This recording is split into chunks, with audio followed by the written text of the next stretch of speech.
The champagne flute slipped from my fingers, shattering on the hardwood floor. I barely noticed the splash of bubbly on my new dress as I stared at Brad, my husband of 1 month, in disbelief. "What did you just say?" I managed to choke out, praying I'd misheard him. Brad's blue eyes, once so captivating, now seemed cold and distant. He ran a hand through his perfectly styled hair and repeated the words that had just shattered my world. "I'm in love with someone else. Aubrey, I want a divorce."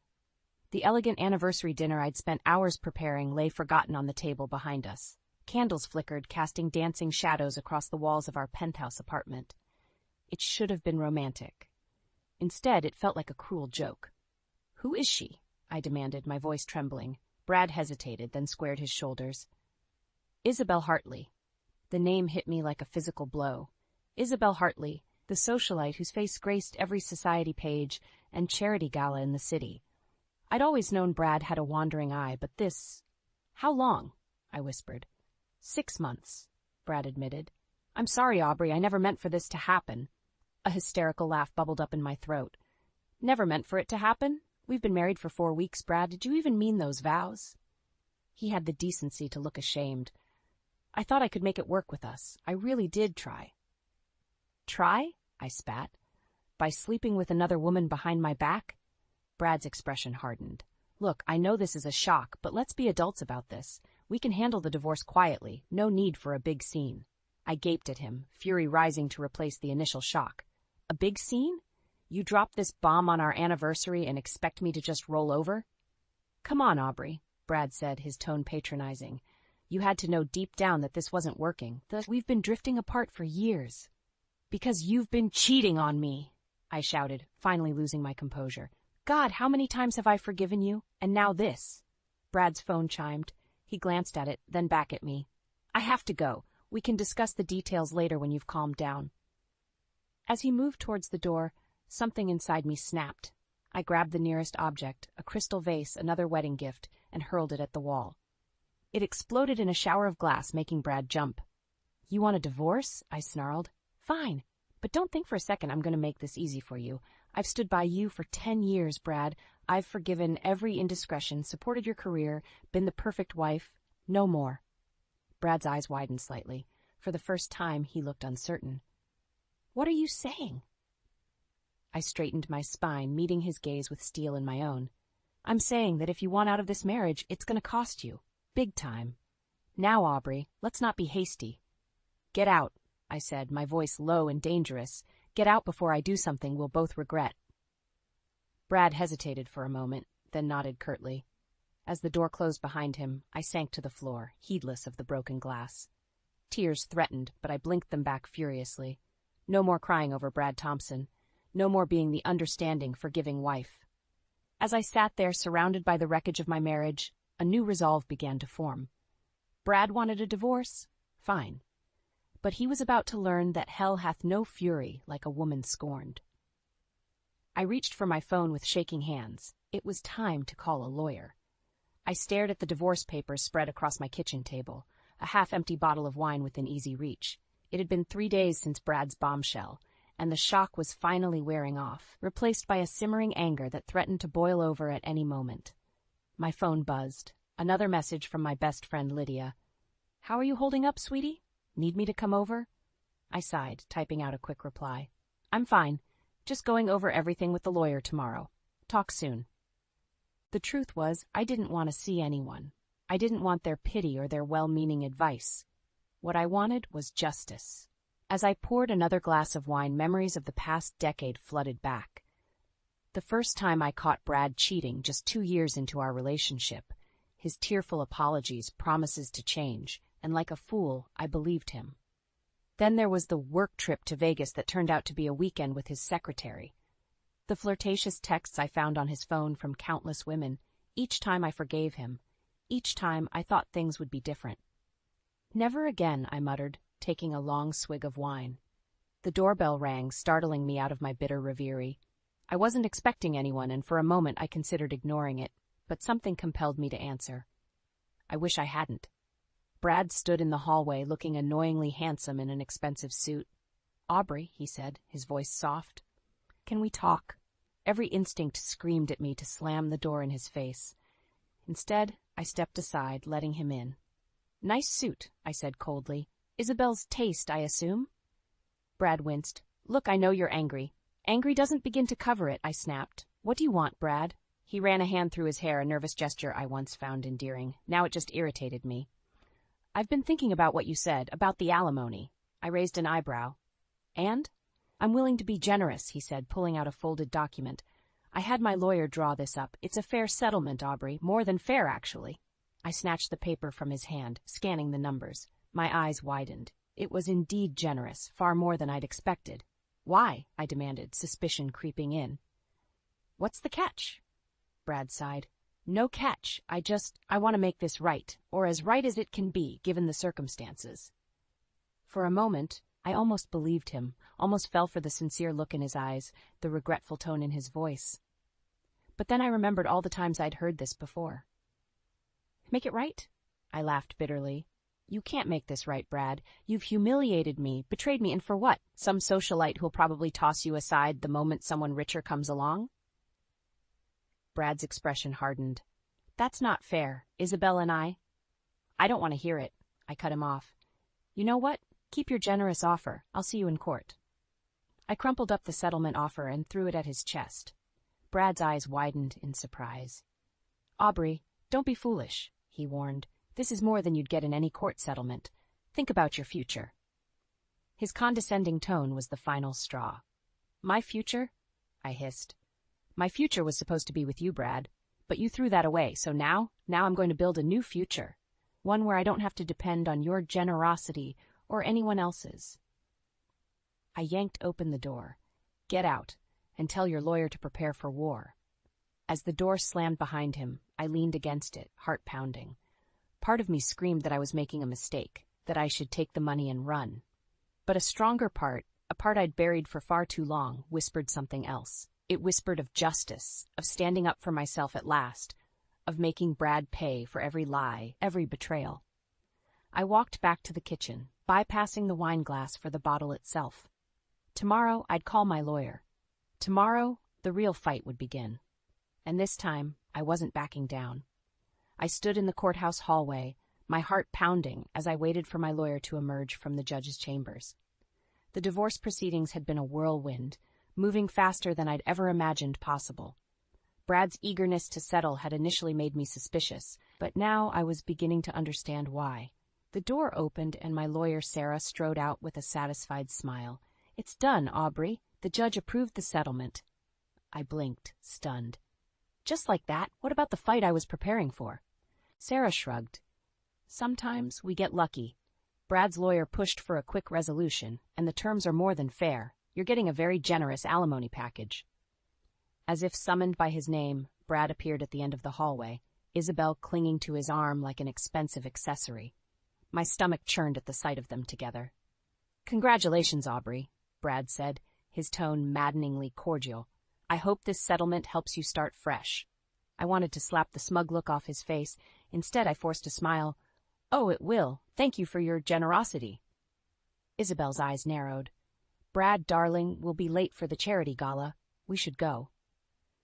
As they turned to leave, I couldn't resist one parting shot. "Enjoy the high life, Brad. I hope it's worth it." He paused, looking back at me with an unreadable expression. For a moment, I thought I saw a flicker of regret in his eyes. But then Isabel tugged on his arm, and they were gone. I let out a shaky breath. "It's really over, isn't it?" Sarah squeezed my shoulder. "It is. And you came out on top, Aubrey. The alimony alone will set you up comfortably for years." But as we left the courthouse, a nagging doubt gnawed at me. Why had Brad given in so easily? What was he hiding? Weeks passed, and I tried to settle into my new life as a single woman. The alimony checks arrived like clockwork, each one a reminder of the life I'd left behind. I should have felt victorious, relieved. Instead, I felt empty. One rainy afternoon, as I scrolled mindlessly through social media, a headline caught my eye. "Tech mogul Brad Thompson and socialite wife make splash at Hamptons Gala." The photo showed Brad and Isabel dressed to the nines, champagne flutes in hand. They looked sickeningly happy, surrounded by the glitterati of New York's elite. Anger bubbled up inside me. While I sat alone in my apartment, Brad was living it up with his new wife, spending the money he'd built his company with during our marriage. I was about to close the app when another headline made me freeze. Thompson Tech stock soars after surprise merger announcement. My hands shaking, I clicked the link. Brad's company, the one he'd started with seed money from my family, had just merged with a major Silicon Valley firm. The deal was worth billions. Suddenly, Brad's eagerness to settle, his generous alimony, it all made sense. He'd known this merger was coming. He'd rushed the divorce through before the news broke, before the true value of his assets could be calculated. I'd been played. The phone slipped from my hand, clattering to the floor. I felt sick, betrayed all over again. Not just by Brad, but by the system that was supposed to protect me, to ensure a fair division of our marital assets.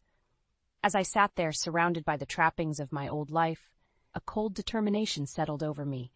Brad thought he'd won, that he'd outsmarted me one last time. But he'd underestimated me, again. I picked up my phone, my fingers flying over the keys as I composed an email to Sarah.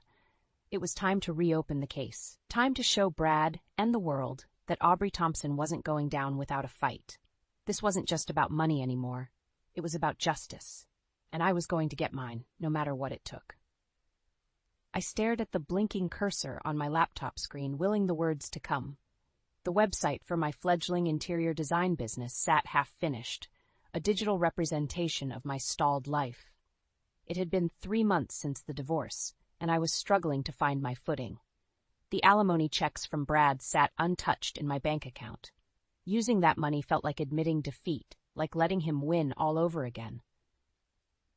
But my savings were dwindling, and the rent on this apartment, our old apartment, was due soon. A knock at the door startled me from my thoughts. I opened it to find Lydia, arms laden with takeout bags. "Intervention time," she announced, breezing past me into the kitchen.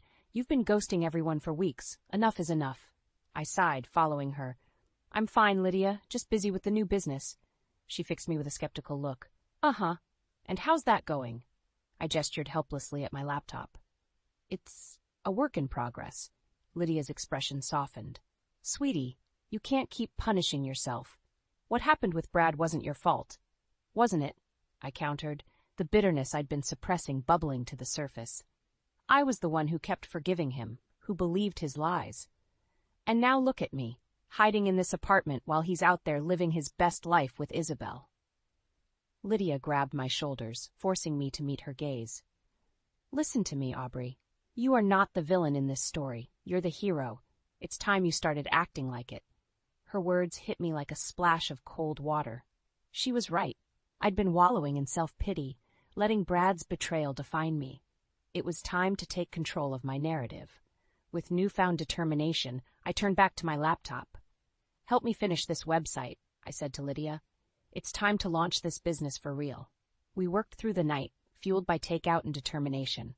By dawn, Aubrey's Interiors was live, my portfolio of past projects proudly displayed for the world to see. As the sun rose, my phone pinged with a notification, my first client inquiry, then another and another. Lydia squealed, hugging me tight. "See? You've got this." For the first time in months, I felt a glimmer of hope. Maybe I could do this after all. But life, as I was learning, had a way of throwing curveballs when you least expected them. A week later, as I was preparing for my first official client meeting, my phone rang. It was Sarah, my lawyer. "Aubrey, we have a problem," she said, her voice tense. "Brad's lawyers are contesting the divorce settlement. They're claiming you knew about the merger before signing and are accusing you of fraud." The room spun around me. "What? That's ridiculous. I had no idea." "I know," Sarah cut in, "but they're pushing hard. If they win, you could lose everything. The alimony, the apartment, all of it." I sank onto the couch, my mind reeling. Just when I thought I was moving forward, Brad found a way to drag me back into his web of lies. "What do we do?" I whispered. Sarah's voice was grim. "We fight. But Aubrey, I need to know. Is there anything at all that could support their claims? Any conversations with Brad about the company before the divorce?" I racked my brain, thinking back to those tumultuous weeks. Then, with a jolt, I remembered, the night Brad came over with the settlement offer. He'd mentioned something about his company, about the future. I'd been too angry to pay attention at the time, but now, There might be, I admitted, my stomach churning. But Sarah, I swear I didn't know about the merger. I believe you, she said, but a good lawyer could twist this. We need to be prepared for a tough battle. As I hung up the phone, I stared at my newly launched website. The dream I'd just begun to build was already under threat. In that moment, I made a decision. I wouldn't let Brad destroy me again. If he wanted a fight, he'd get one. But this time, I'd be ready. I picked up my phone, dialing Lydia's number. I need your help, I said when she answered. It's time to dig up every bit of dirt we can find on Brad Thompson.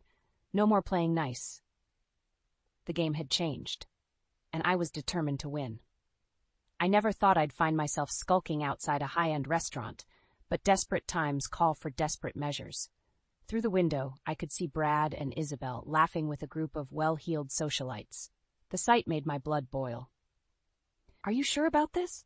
Lydia whispered beside me. I nodded grimly. We need dirt on Brad, and his new crowd is our best bet. We'd spent weeks digging into Brad's life, looking for anything to counter his fraud accusations. So far, we'd come up empty. But tonight, Brad was dining with Isabel's father, a notoriously shady businessman. If there was dirt to be found, it would be here. As the group exited the restaurant, Lydia and I ducked behind a parked car. Brad's voice carried in the night air. Don't worry, Richard, he was saying to Isabel's father. The SEC won't find anything. I've made sure of it. My heart raced. SEC? What had Brad gotten himself into? We trailed them to a nearby bar, slipping inside and finding a secluded booth. Brad and his group were at the bar, drinks flowing freely. As the night wore on, their voices grew louder, less guarded. Another round, Brad called, his words slightly slurred, to outsmarting the government and my ex-wife. Laughter erupted from the group. I clenched my fists, fighting the urge to march over and confront him. Easy, Lydia murmured, placing a hand on my arm. We're here for information, remember? I took a deep breath, forcing myself to focus. That's when I heard it. Brad, bragging about cooking the books for his recent merger. It was easy, he boasted. Those idiots at the SEC don't have a clue. And Aubrey? She signed away her rights without even realizing what she was giving up. The words hit me like a physical blow. Brad hadn't just cheated on me, he'd committed fraud and used our divorce to cover his tracks. Suddenly, Isabel's shrill voice cut through the din. Brad, darling, isn't that your ex-wife? I froze, realizing too late that in my shock I'd stood up from our booth. Brad's eyes met mine across the room, widening in recognition and then narrowing in anger. Time to go, Lydia hissed, grabbing my arm. We bolted for the exit, but Brad was faster. He caught up to us on the sidewalk, his face flushed with alcohol and rage. What the hell are you doing here, Aubrey? He demanded. I straightened my spine, meeting his gaze. Just having a drink, Brad. Is that a crime? Don't play dumb, he snarled. You were spying on me. What did you hear? Enough, I shot back. Enough to know that you're not just a cheater, but a criminal, too. Brad's face paled. For a moment, I thought he might hit me. Instead, he leaned in close, his breath hot on my face. Listen carefully, he hissed. You breathe a word of what you heard tonight to anyone, and I'll make sure you lose everything. The alimony, your precious little business, all of it. Do you understand me? I should have been terrified. Instead, a strange calm washed over me. In that moment, I saw Brad for what he truly was. A bully, a coward, and a fraud. No, Brad, I said quietly. You listen. I'm not the same woman you married. I'm not afraid of you anymore. So go ahead, try to take everything from me. But remember this. I know your secrets now, and I'm not afraid to use them. I turned on my heel, leaving Brad sputtering on the sidewalk. As Lydia and I hurried away, my mind raced. I had the information I needed now, but using it came with enormous risk. If I exposed Brad's fraud, I could lose everything in the ensuing legal battle.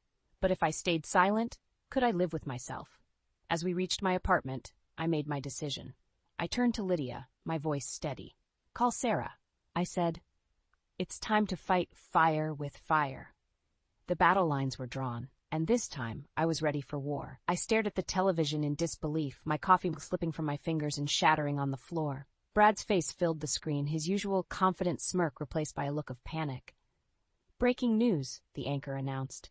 Tech mogul Brad Thompson's company, Thompson Tech, is under investigation by the SEC for alleged fraud and insider trading. My phone erupted with notifications. Texts from Lydia, calls from Sarah, even messages from old mutual friends I hadn't spoken to in months. Everyone wanted to know, had I known? Was I involved? I ignored them all, my eyes glued to the screen as more details emerged. The merger that had made Brad millions was now unraveling, dragging down not just his company but several others connected to Isabel's family. A knock at the door startled me. I opened it to find Sarah, looking grim. "We need to talk," she said, pushing past me into the apartment. "The SEC wants to question you about Brad's activities during your marriage." My stomach dropped. "But I didn't know anything." Sarah's expression was sympathetic but firm. "They don't know that, and given the timing of your divorce and the merger, they think I was in on it," I finished, feeling sick. As Sarah outlined our legal options, my mind raced. I thought of the night at the bar, of Brad's drunken boasts. I had evidence that could bury him, but using it meant admitting I'd been spying on him. It could make me look complicit. My phone buzzed again. This time it was a number I didn't recognize. Against my better judgment, I answered. "Aubrey?" Isabel's voice, usually so haughty, now sounded desperate. "Please, you have to help us. He's not handling this well." I laughed bitterly. "And why should I care?" "Because," Isabel's voice broke, "he's threatening to implicate you. He says if he goes down, he's taking you with him." The world seemed to tilt on its axis. I ended the call, turning to Sarah with wide eyes. "We have a problem." Hours later, I sat in a sleek conference room, facing a team of stern-faced SEC investigators. Sarah sat beside me, a reassuring presence as I recounted my marriage to Brad, the divorce, everything I knew about his business dealings. "Mrs. Thompson," one investigator leaned forward, "are you aware that your ex-husband claims you had full knowledge of the merger and its irregularities?" I took a deep breath, steeling myself. "I am now, but it's not true. Brad kept me in the dark about his business dealings throughout our marriage." "Can you prove that?" I hesitated, then nodded. "I can, but I need assurances that I won't be implicated for how I obtained this information." The investigators exchanged glances. "Go on," I recounted the night at the bar, playing the audio recording I'd secretly made on my phone. Brad's drunken confessions filled the room, damning him with every word. As the recording ended, a heavy silence fell. The lead investigator nodded slowly. "This changes things. Mrs. Thompson, we'll need you to come in for a formal statement." I left the SEC offices feeling drained but oddly liberated. I'd taken a risk, but for the first time in years, I felt like I was taking control of my own story. My phone buzzed, a text from an unknown number. "You'll regret this." I should have been scared. Instead, I felt a surge of determination. Brad had underestimated me for the last time. As I hailed a cab, my phone rang again. This time, it was my biggest client, calling to cancel our contract in light of the scandal. In the span of a day, I'd become toxic by association. I leaned back in the cab, closing my eyes. I'd done the right thing, but at what cost? My business, my reputation, my future, everything I'd worked so hard to rebuild was now hanging by a thread. But as the city lights blurred past the window, I made a silent vow. I'd survived Brad's betrayal once. I would survive this too. Whatever came next, I was ready to face it head on. Little did I know, the real battle was just beginning. The pounding on my door jolted me awake. I glanced at the clock, 3:17 a.m. My heart raced as I approached the door, peering through the peephole. What I saw made my blood run cold. Brad stood there, disheveled and wild-eyed, a far cry from the polished executive I'd once known. I hesitated, my hand on the doorknob. "Aubrey, please," his voice cracked. "I know you're in there. I need your help." Against my better judgment, I opened the door.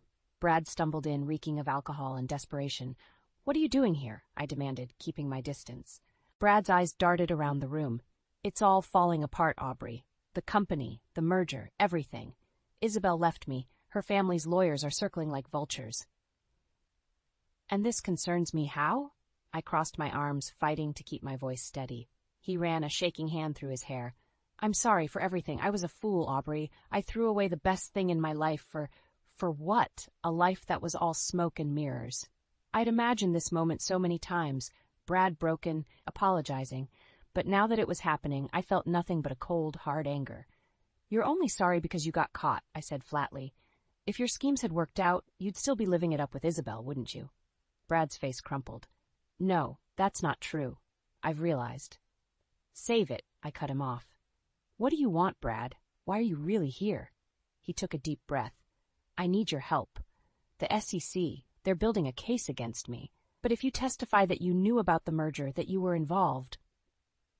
I couldn't believe what I was hearing. You want me to perjure myself, to go down with you? Please, Aubrey, he begged, reaching for my hand. I jerked away. We were a team once. We could be again. I still love you. For a moment I saw a flicker of the man I'd once loved, the man I'd forgiven time and time again. But then I remembered the nights I'd cried myself to sleep, the humiliation of discovering his affairs, the way he'd discarded me for a younger model. No, I said, my voice steel. We're not a team, Brad. We haven't been for a long time. And you don't love me. You love what I represent. A way out of the mess you've made. Brad's face hardened. You owe me, Aubrey, that alimony you've been living on. My money built your precious little business. I laughed bitterly. Your money? You mean the money you defrauded from investors? The money you used to buy your way into Isabel's world? Be careful, Brad growled, taking a step towards me. You don't want to make an enemy of me. Fear flashed through me, but I stood my ground. No, Brad, you don't want to make an enemy of me. I have the recording, remember? One call to the SEC and... Brad lunged at me, his eyes wild. I stumbled backwards, knocking over a lamp. The crash seemed to snap him out of it. He stared at his hands in horror. Oh, God, Aubrey, I'm sorry.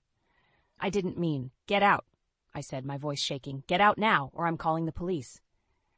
Brad's shoulders slumped in defeat. As he shuffled towards the door, he turned back one last time. I really am sorry, Aubrey, for everything. The door closed behind him, and I sank to the floor, trembling. I'd stood my ground, but at what cost? Brad was desperate, unpredictable. What if he made good on his threats? My phone buzzed, a text from Sarah. SEC wants to meet tomorrow. Urgent. I closed my eyes, exhaustion washing over me. In a few hours, I'd have to face the investigators again. I'd have to decide once and for all, protect myself or tell the whole truth and risk everything. As dawn broke over the city, I made my choice. Whatever came next, I was done living in Brad's shadow. It was time to write my own story, no matter the consequences.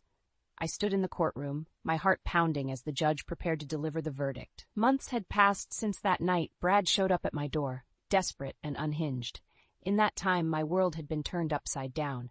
The SEC investigation had been brutal. Every aspect of my life with Brad had been scrutinized, every financial decision questioned. I'd lost clients, friends, and more than a few nights' sleep. But I'd stood my ground, telling the truth even when it hurt. Now, as I waited for the judge's decision, I caught Brad's eye across the courtroom. He looked haggard, a shell of the man who'd once commanded boardrooms. For a moment, I felt a flicker of pity. Then I remembered all the pain he'd caused, and my resolve hardened. In the matter of the United States versus Bradley Thompson, the judge began, her voice cutting through the tense silence.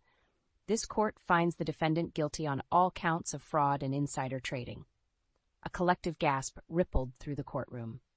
I closed my eyes, a mix of relief and sadness washing over me. It was over. Finally, truly over. As the judge detailed Brad's sentence, years in prison, millions in fines, I felt a weight lift from my shoulders. I'd told the truth, consequences be damned, and justice had prevailed. Outside the courthouse, reporters swarmed, shouting questions. I pushed through them, ignoring the cameras and microphones thrust in my face. Lydia was waiting by the curb, a supportive smile on her face. You did it, Aubrey, she said, pulling me into a hug. It's over. But it wasn't over. Not really. As we drove away from the courthouse, I knew the hardest part was just beginning. I had to rebuild. My life, my business, my trust in myself. Months passed. Slowly, painstakingly, I pieced my world back together. My interior design business, nearly destroyed by the scandal, began to recover. Clients who'd abandoned me started to return, drawn by my newfound reputation for integrity. One day, as I was finishing up a consultation with a new client, I noticed a man lingering by my office door. He was handsome, with kind eyes and a warm smile. Can I help you? I asked, curious. He stepped forward, extending his hand. I'm David. I hope this isn't too forward, but I've been following your story in the news. What you did, standing up to your ex-husband like that, it was incredibly brave. I felt a blush creep up my cheeks. Thank you. It wasn't easy, but it was the right thing to do. David's smile widened. I was wondering if you might like to grab coffee sometime? To talk about interior design, of course, he added with a wink. For a moment, I hesitated. The wounds from Brad's betrayal were still fresh. But as I looked into David's eyes, I saw something I hadn't seen in a long time. Genuine admiration and respect. I'd like that, I said, surprising myself with my boldness. As David and I walked out of my office chatting easily, I caught a glimpse of my reflection in the window. The woman staring back at me wasn't the same one who'd stood shell-shocked in her kitchen all those months ago, listening to her husband confess his affair. This woman was stronger, wiser, and unafraid to stand up for herself. She'd faced her worst fears and come out the other side, battered but unbroken. I thought of Brad, sitting in his prison cell, stripped of the wealth and status he'd valued above all else. I no longer felt anger or bitterness towards him. Instead, I felt something unexpected. Gratitude. His betrayal had forced me to confront my own strength, to rebuild my life on my terms. In trying to destroy me, he'd inadvertently set me free. As David held the door open for me, I stepped out into the sunlight, ready to embrace whatever came next. The future was uncertain, but for the first time in years, I was excited to face it. My story wasn't over. It was just beginning.